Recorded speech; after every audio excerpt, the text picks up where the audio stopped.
Oke, baik teman-teman. Hari ini saya ingin kita melihat perkiraan cuaca, terutama angin di bagian selatan Pulau Rote.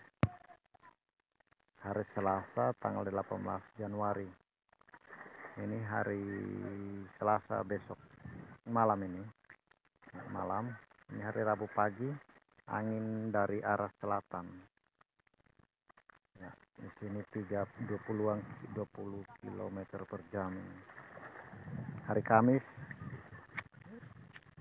angin dari arah selatan juga. Ya, kita lihat bagian selatan Pulau Rote ini.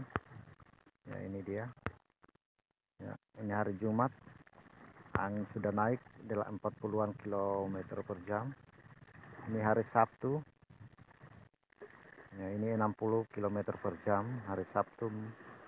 Hari Minggu dini hari angin sudah mencapai 71. Hari Minggu juga begitu. Ya, angin sudah mulai kencang hari Senin. Hari Senin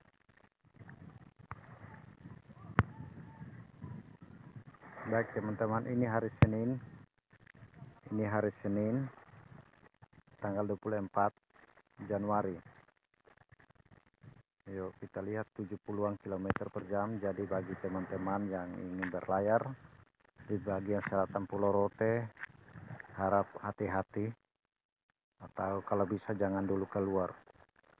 Ini hari Selasa tanggal 25, hari Rabu juga. Ini angin masih terlalu kencang, jadi teman-teman jangan keluar dulu. Nah, ini hari Kamis sudah mulai agak kurang, 40-an, masih 50 km per jam juga ini hari Kamis. Ya, begitu saja teman-teman. Dan atas perhatiannya saya ucapkan terima kasih.